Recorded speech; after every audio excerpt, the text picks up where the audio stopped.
Namaste. Good morning. Let us begin.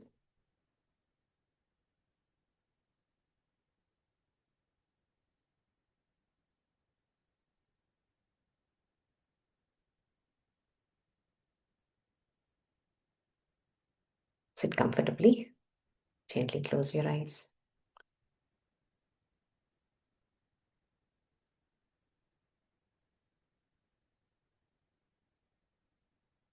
Keep your back, neck, and head in a straight line.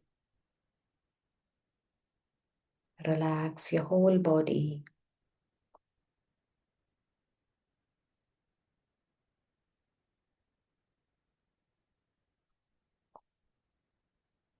Let us take a couple of deep breaths here.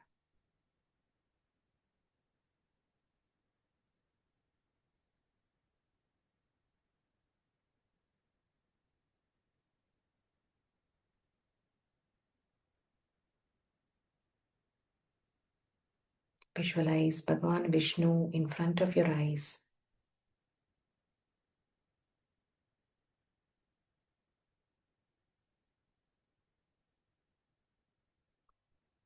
Let us begin with the invocation shlokas.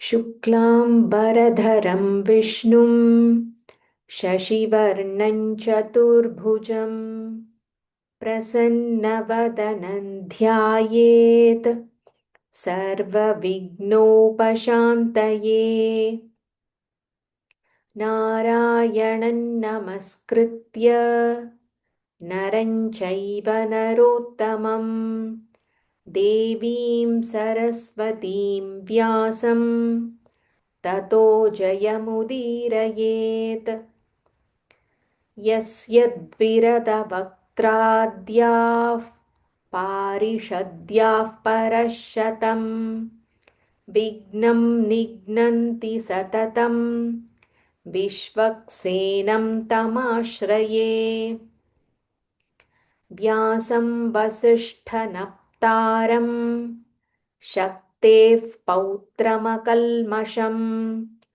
Parasharatmajam Bande Shukatatam Taponidhim Vyasaya Vishnurupaya Vyasarupaaya Vishnave Namo Vai Brahmanidhaye Vasisthaya Namo Namaha Avikaraya Shuddhaya Nityaya Paramatmane Sadaikaruparupaya Vishnave Sarvajishnave Yasya Smaranamatreణ Janma Samsara Bandhanat Vimuchyate Namastasmai Vishnave Prabhavishnave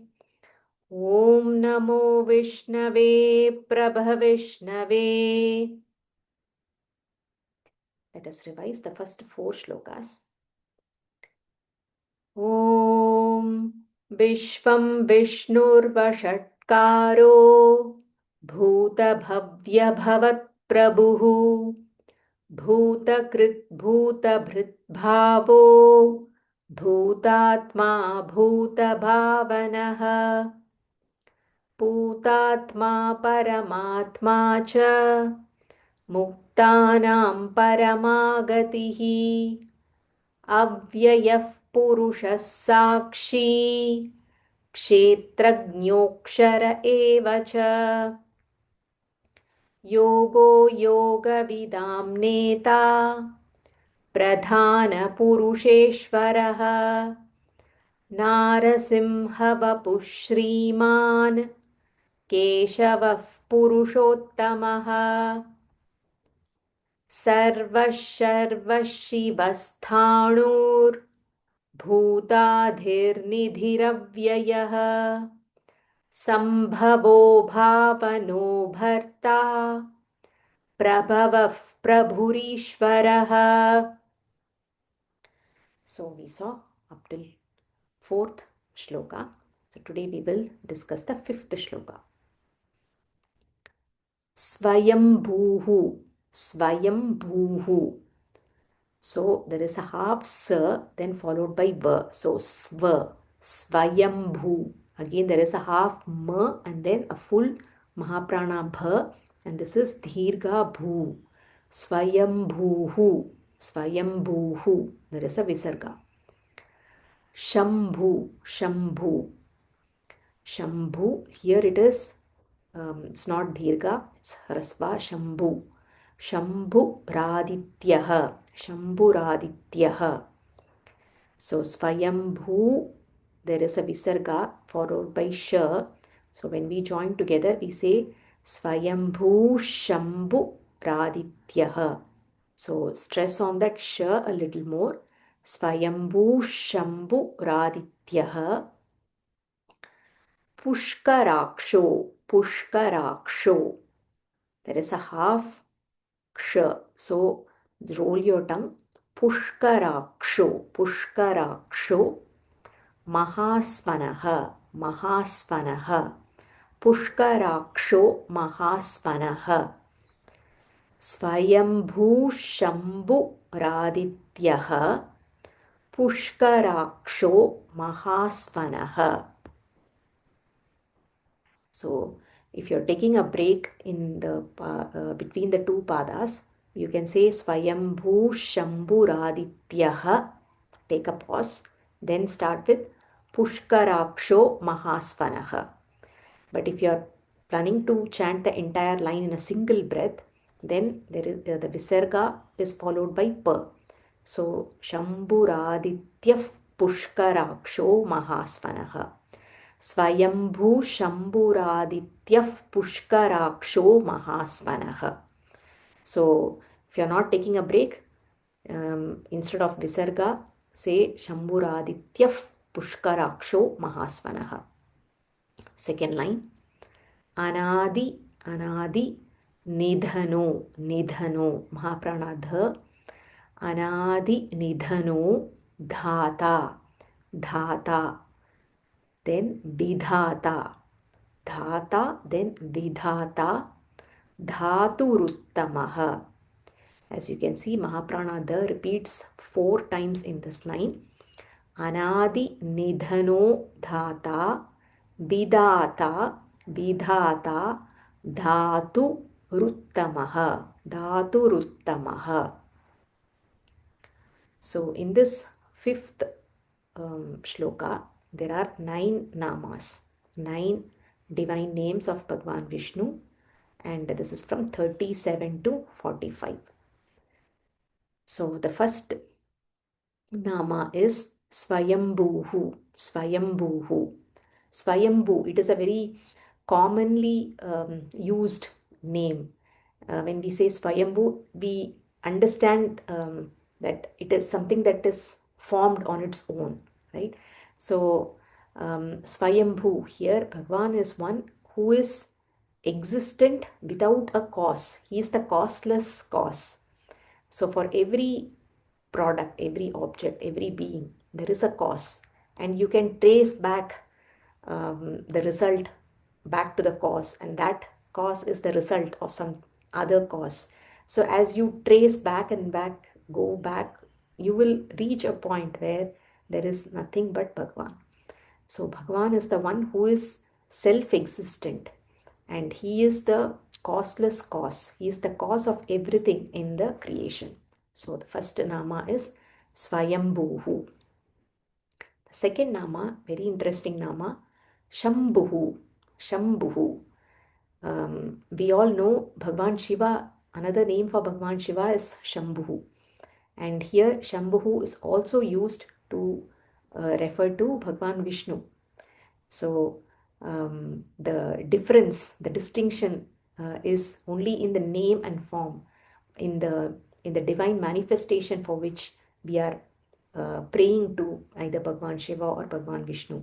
But they are all manifestations of the ultimate supreme reality, Brahman. Shambhu, Shambhu. The meaning of Shambhu is one who bestows happiness, one who bestows sukha to all his devotees. Shambhu is also the one who bestows the ultimate goal. The ultimate goal that all of us are working towards is moksha, mukti, self realization. So, until and unless we have Bhagwan's grace, we cannot even take a step forward in this direction. So, Shambhu, Bhagwan is the one who bestows this ultimate goal, the ultimate end goal of moksha to all his devotees. So, to understand this particular goal and how Bhagwan bestows this goal upon us, we can understand this to two different viewpoints. So, there are two forms of worship that are discussed. First one is called as the Markata Nyaya, and the second one is called as the Marjara Nyaya. So, Markata Nyaya, Markata refers to the monkey, Marjara refers to cat.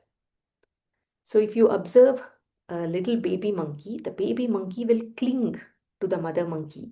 The mother monkey might jump from one branch to another, might move very fast, but the baby monkey will just cling on to the mother. So, here in this principle, we are all those baby monkeys. We are clinging on to Bhagavan through our personal effort. So, there is a lot of active striving, active effort that is required. So, in this path, the devotee goes through multiple forms of sadhana. Again, depending on one's predisposition, some might easily gravitate towards bhakti, japa, devotional practices, rituals. Some might be more inclined towards meditation. Some might be more inclined towards self knowledge, self inquiry, how to practice viveka and vairagya, discrimination and dispassion. So, depending on one's predisposition, we will choose a path, but in that path, we put our effort forward. We put as much effort as we can. It doesn't mean that Bhagwan is not involved. Bhagwan is, of course, involved. In every effort we put, Bhagwan guides us. He supports us in all our endeavors. And His grace is absolutely needed for us to pursue this path in the sadhana that we have chosen. Here, the effort is emphasized more. Whereas in the second understanding, Marjaranyaya, here if you observe kittens and how the mother lifts the kitten by the scruff, the mother cat holds on to the kitten through using her teeth, but the teeth doesn't hurt the kittens. She carries them wherever she wants to. So here the kitten is completely surrendering to the mother. There is no resistance. The mother just carries the kitten wherever she wants. So here the emphasis is on divine grace, total surrender, complete faith and complete surrender. And the path here prescribed is Sharanagati or Prapatti, where we are surrendering our ego. This is the most difficult thing to practice, where we are completely surrendering our ego and having complete faith and trust in Bhagavan. Here, Bhagavan is the one who is just going to help us in reaching our goal of self realization, liberation. Whereas we devotees, all we have to do is complete surrender. And again, as I said, that is the toughest thing to do, because our ego always wants to come in between this beautiful relation of surrender, and ego wants to poke its nose and take charge, take control. So the risk associated here is we might think that we are surrendering, but that may not be a complete surrender. It might be very superficial. We might say in words, but in our attitude, in our thoughts, we may not exhibit that surrender, that absolute surrender that is needed. So these two forms of worship, they are not opposite, they are not contradictory, rather they are complementary to each other. So when we begin our journey, there is a lot of effort needed to prepare our mind, to purify our mind. So in that initial stages, effort is required. So we start off with the effort, the self-effort that we put in. At the same time, as we put in little effort, when we take one step forward, then Bhagavan comes to us 5 steps. He comes towards us 5 steps forward. So there is Bhagavan's grace and our effort. The combination of this, eventually we will reach a point where we are able to practice the complete surrender. So both grace and self-effort go together and they are complementary to each other. So in Bhagavad Gita, Bhagavan Krishna emphasizes both these paths. So in chapter 6, he says, lift yourself by yourself. Uddaredatmanam natmanam avasadayet. Uddaredatmanatmanam natmanam avasadayet. So he says, you have to lift yourself by yourself. Your mind can be your best friend or mind can be your enemy. So put that effort. And in chapter 18, he says, Sarva Dharman Parityajya Mamekam Sharanam Vraja. So give up all your dharmas and surrender unto me. So both these paths are emphasized. And Bhagavan takes us to the liberation, to ultimate goal, as we first prepare ourselves, ready ourselves through practicing certain types of sadhanas, and then we eventually move towards complete surrender, complete trust and faith in Bhagavan's grace. So this is the way by which we can understand this nama, Shambhu. Bhagavan is the one who bestows this ultimate goal to all his devotees. This is the second nama. First is Svayambhuhu, second is Shambhu. Third nama is Adityah. Adityah. So Aditya, by common understanding, we can relate it to sun god, Surya Bhagavan. So the way to understand is that the same consciousness principle that is residing in each and every one of us, that enlivens each and every one of us, the same consciousness principle is there that enlivens sun god as well. So that illumination principle is the same. And another way to understand why Bhagavan Vishnu is called as Adityah is to take this reference from chapter 10. So in chapter 10, Vibhuti Yoga, Bhagavan Krishna talks about his various manifestations that we can relate to, different aspects that he talks about. And in that, he says, Adityanam aham Vishnuhu. Adityanam aham Vishnuhu. So Aditya, the 12 sons of sage Kashyapa and Aditi, the 12 sons, among them, one of them is called as Vishnu. And that is nothing, the name Vishnu here refers to the avatar, Vamana avatar. So these 12 Adityas, they are the different manifestations of sun. And these 12 manifestations are what we experience in each month of the 12 months of the year. So, and each of these manifestations have a certain role, certain contribution to the universe. And Vishnu is one such name that is given. And these 12 Adityas, they are the manifestation of the same sun god. Also, in the same verse, in the same shloka, Adityanam aham Vishnur, Jyotisham Raviram Shuman. So, among all the luminous objects, bright objects, I am the sun. Here, Ravi. Ravi refers to Surya. So, and if you have chanted Aditya Hridayam, many of these names you will come across in Aditya Hridayam Stotra as well. Dhata, Aryama, Mitra, Varuna, Vivasvan, Amshuman, Pusha, Parjanya. These names are there in Aditya Hridayam Stotram as well. Very powerful stotram to chant, especially on Sundays. So this is why Bhagavan Vishnu is also referred as Adityah.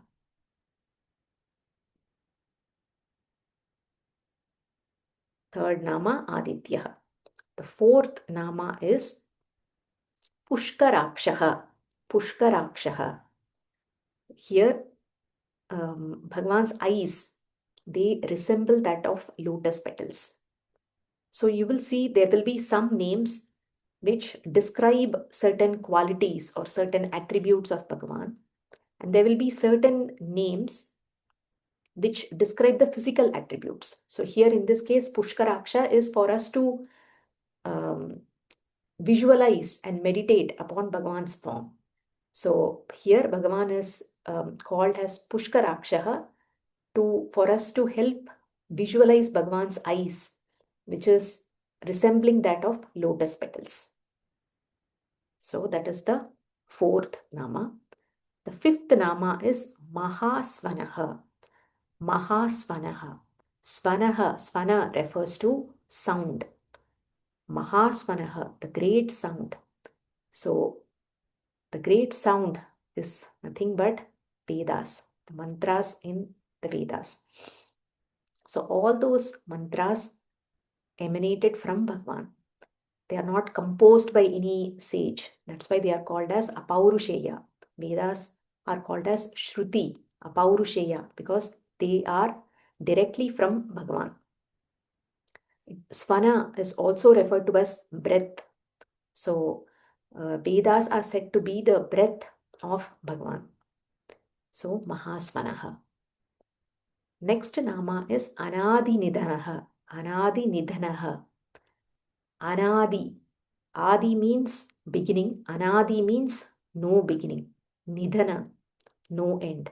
One who has no beginning, no end, which means one doesn't have birth or death. One who is always there. So Bhagwan is the one who doesn't have any beginning or end. So if there is a beginning or an end, then it means that is bound by the time principle. Since Bhagwan is beyond time principle is within him. So there is no beginning or end to Bhagwan. The next nama is Dhata. Dhata. Dhata means one who is the substratum. Substratum on whom the entire universe exists. He is the supporter of this universe. Dhata. The next nama is Vidhata. Vidhata. Vidhata means one who is the bestower or one who is the giver, one who grants the fruit of actions, the karma pala dhata, one who grants the fruit of all the actions that we do. So here it is not that Bhagwan decides, okay, this person has committed this particular karma, I am going to grant this phala. It is about the law of karma. The law of karma is created or set up by Bhagwan himself. So the law of karma operates so beautifully on its own, taking into account each and every karma that all of us perform, and the appropriate fruits are given at the appropriate time. So this law of karma, the entire orderliness that is maintained because of this law of karma is because of Bhagwan. That is why he is called as Vidata. Vidata. The ninth nama in this shloka is Dhaturuttamaha. Dhaturuttamaha. Dhatuhu uttamaha. So uttamaha, as we understand, uttamaha means something which is supreme. In this context, we can also understand something which is more subtle. So all the dhatus that we have in Ayurveda, we talk about sapta dhatus. So all the fundamental elements, the fundamental matter principle, the one that empowers or enlivens is the Chaitanyam, the consciousness principle. This consciousness principle is the superior and it is the subtlest one, and because of which all the other gross elements are able to function. So that is why Bhagwan here is called as the Dhaturuttamaha. Okay, let us chant. Repeat after me. Swayambhu Shambhuradityah. Swayambhu Shambhuradityah Swayambhu शम्भुरादित्यः पुष्कराक्षो महास्वनः पुष्कराक्षो महास्वनः पुष्कराक्षो महास्वनः अनादिनिधनो Dhata अनादिनिधनो Dhata अनादिनिधनो Dhata Vidhata धातुरुत्तमः Vidhata धातुरुत्तमः Vidhata धातुरुत्तमः first line Swayambhu शम्भुरादित्यः पुष्कराक्षो महास्वनः Swayambhu शम्भुरादित्यः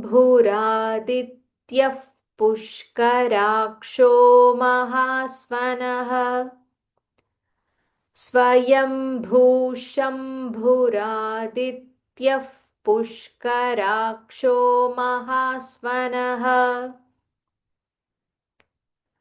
अनादिनिधनो Dhata Vidhata धातुरुत्तमः अनादिनिधनो Dhata Vidhata धातुरुत्तमः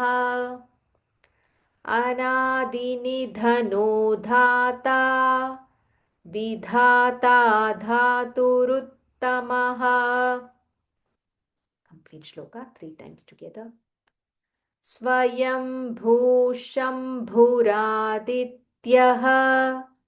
पुष्कराक्षो महास्वनः अनादिनिधनो Dhata Vidhata धातुरुत्तमः Swayambhu शम्भुरादित्यः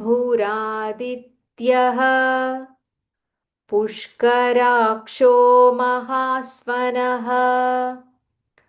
अनादिनिधनो Dhata Vidhata धातुरुत्तमः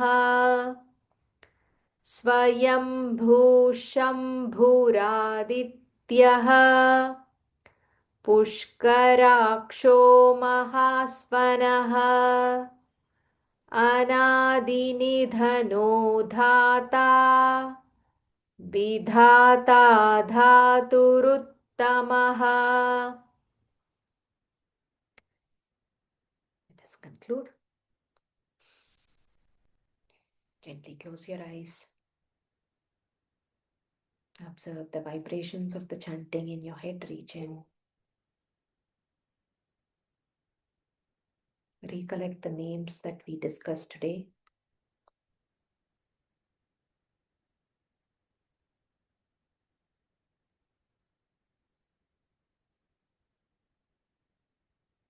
Bring your hands to Namaskara. Let us conclude. Shri Rama Rama Rameti Rame Rame Manorame Sahasranama Tattulyam Rama Nama Varanane Shri Rama Rama Rameti Rame Rame Manorame Sahasranama Tattulyam Rama Nama Varanane Shri Rama Rama Rameti Rame Rame Manorame Sahasranama Tattulyam Rama Nama Varanane. Let us take the blessings of Bhagavan Vishnu.